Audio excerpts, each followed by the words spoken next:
Salut tout le monde, j'espère que vous allez bien. Comme promis, je reviens aujourd'hui avec une deuxième vidéo sur la thématique des jeux qui se jouent à deux. J'ai bien reçu les 3 petits jeux que j'avais commandés et que je voulais tester avant de vous faire la vidéo. Ce sont des jeux qui se passent dans des villes européennes pour chacun. Le premier va se passer à Londres, le deuxième à Paris et le troisième dans une île des Cyclades en Grèce. Si vous n'avez pas déjà fait, n'hésitez pas à vous abonner en cliquant juste ici ou en vous abonnant à mon compte Instagram juste là. Alors on va commencer tout de suite. Le numéro 1 de ma sélection, le jeu Mr. Jack. C'est un jeu qui est spécialement conçu pour 2 joueurs. Alors pour vous raconter l'histoire, c'est vraiment basé sur la légende de Jack l'Éventreur. L'histoire se déroule dans les ruelles sombres de Londres où 8 enquêteurs essaient de démasquer Jack l'Éventreur qui se cache parmi eux. Il y a dans ce jeu 2 rôles qui peuvent être joués. Vous pouvez être soit Jack l'Éventreur, soit le détective. Ce qui est spécifique à ce jeu, c'est que les pions qui sont posés sur le plateau appartiennent aux 2 joueurs. Donc ils peuvent être déplacés à la fois par Jack et à la fois par le détective. Globalement, comment gagner? Si vous êtes Jack, il suffit de vous enfuir du plateau ou de terminer la partie sans être démasqué.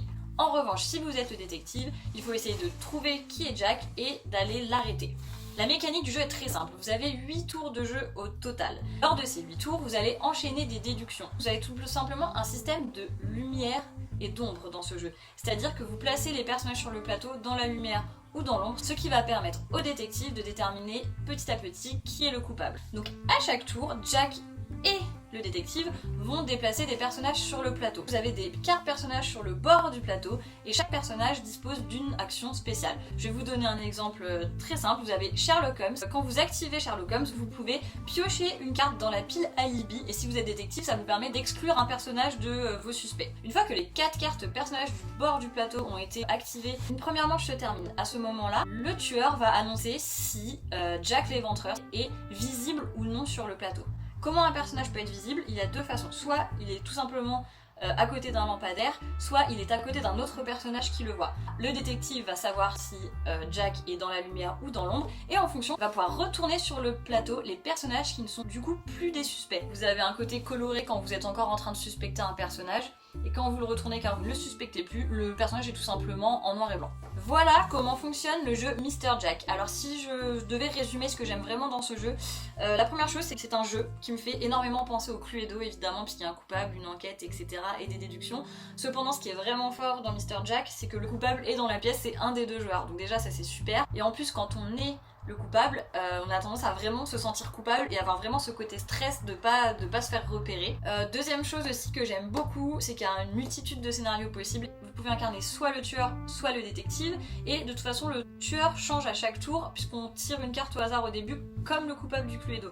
Et enfin, mais ça c'est mon petit kiff personnel, j'aime vraiment beaucoup le système de déduction où on retourne ou non les jetons sur le plateau. Faites très attention à bien comprendre les règles au début parce qu'il nous est arrivé dans les premières parties de dire par exemple non le coupable n'est pas visible, et en fait on n'avait pas vu que le coupable était à côté d'un autre personnage et que donc du coup il était visible. Bah, ça fout un petit peu le bazar dans les déductions. Voilà. Voici maintenant le jeu numéro 2 de ma sélection, Paris, ville de lumière. C'est encore une fois un jeu qui est fait pour 2 joueurs. Cette fois l'histoire c'est qu'on est en 1889, juste après l'exposition universelle où l'électricité est enfin connue de tous. Donc les rues de Paris commencent à s'éclairer, fini le gaz, voilà, la lumière fut.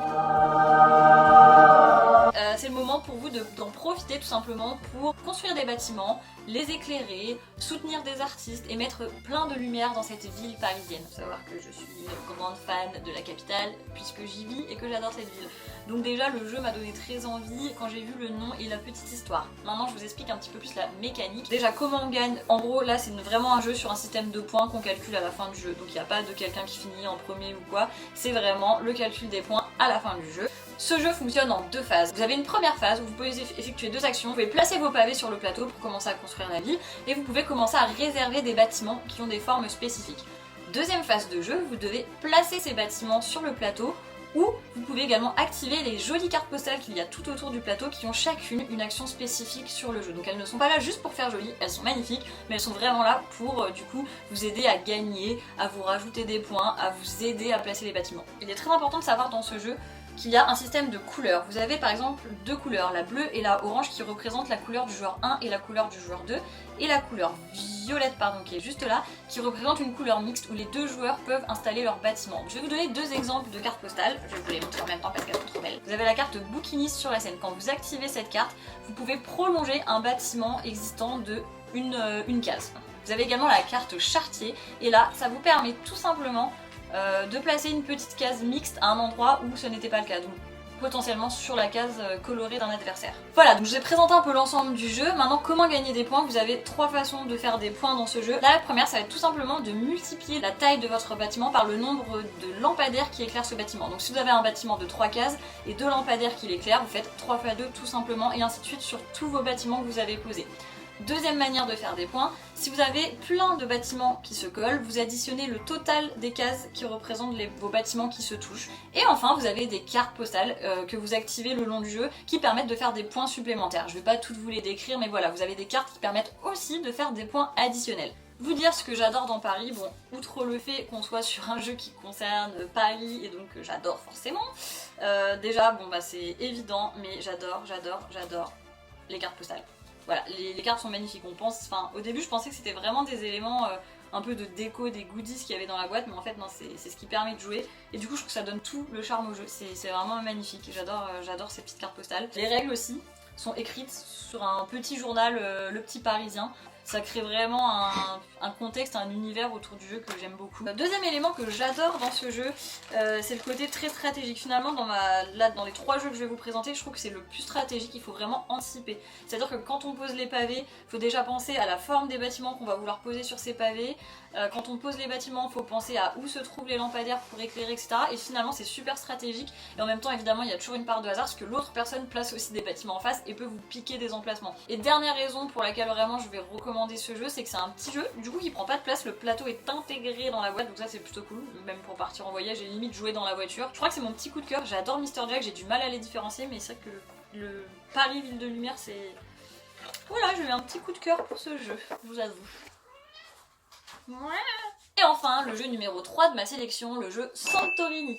Alors celui-ci aussi il est un petit peu connu, voilà, je vous cache pas que ça fait un moment qu'il me faisait de l'œil. C'est encore une fois un jeu qui peut se jouer jusqu'à 4 mais qui est recommandé à 2. Donc quelle est la petite histoire autour de ce jeu? Nous sommes des ouvriers qui sont tout simplement chargés de construire des bâtiments, de construire la ville de Santorin qu'on connaît si bien avec ses beaux bâtiments blancs au dôme bleu. Mais évidemment il ne faut pas juste construire, il faut être le premier personnage à se placer en haut d'un bâtiment de 3 étages. Donc vraiment rapidement pour vous introduire, je trouve que c'est un jeu qui ressemble énormément dans la mécanique à tout ce qui est morpion. Enfin les morpions ceux-là. Hein. Enfin ceux-là quoi. Et encore plus loin je dirais aux échecs, puisqu'en fait il faut arriver à finalement construire, parvenir à son but, mais tout en bloquant l'autre. Comment fonctionne Santorini? La base du jeu, puisqu'il y a bien évidemment des petites annexes, chaque joueur à tour de rôle peut déplacer son pion d'une case et construire sur une case qui est juste à côté. Donc la mécanique de construction c'est comme dans la vraie vie, on construit d'abord le premier étage, puis le deuxième, puis le troisième.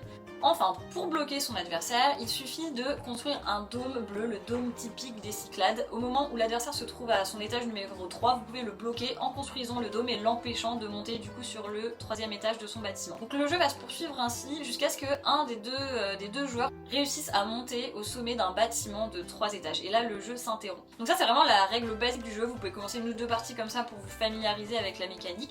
Maintenant ce qui est très fort dans ce jeu, c'est qu'il y a 30 cartes additionnelles. Donc ces 30 cartes divinités donnent des pouvoirs spécifiques à chacun des joueurs.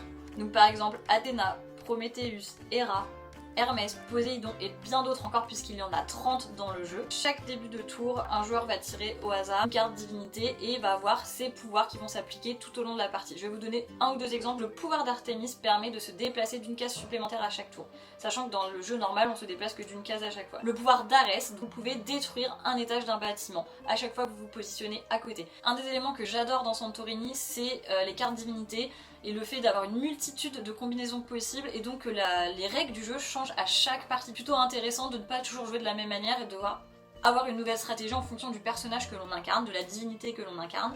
Deuxième élément que j'apprécie énormément, mais ça c'est lié je pense à mon amour pour la Grèce et pour les Cyclades, c'est du coup l'univers grec et les petits bâtiments qui se construisent petit à petit jusqu'à ce qu'il y ait le dôme bleu. Je trouve ça genre juste magnifique parce que ça me fait trop penser à mes voyages en Grèce que j'ai adoré. Et dernier élément que je trouve cool dans la mécanique du jeu, en dehors de tout ça et de l'univers, c'est vraiment le fait de pouvoir bloquer l'autre. Pour le coup c'est un jeu où la priorité c'est pas forcément de gagner, enfin si, comme tous les jeux, mais voilà, il y a cette tendance à vouloir bloquer l'autre, vraiment cette adversité, cette concurrence permanente à chaque tour, et le cœur qui balance entre j'essaie de gagner, je prends un risque en essayant de gagner, ou je reste très près de mon adversaire pour le bloquer. Et voilà, c'est fini pour aujourd'hui. J'ai tenu vraiment à compléter ma première sélection, puisque la première sélection était basée sur des jeux que je connaissais déjà, que j'avais chez moi et que je voulais vous recommander, tout simplement pour vous occuper pendant le confinement, parce qu'on sait que c'est un petit peu compliqué. J'espère en tout cas que cette vidéo vous aura permis de comprendre un petit peu les mécaniques de chacun, et peut-être vous aura permis de vous dire celui-ci j'adore, celui-ci j'aimerais pas trop y jouer, je vais essayer celui-là. Je vous invite encore une fois à vous abonner si c'est pas déjà fait, parce que ça file toujours un petit coup de pouce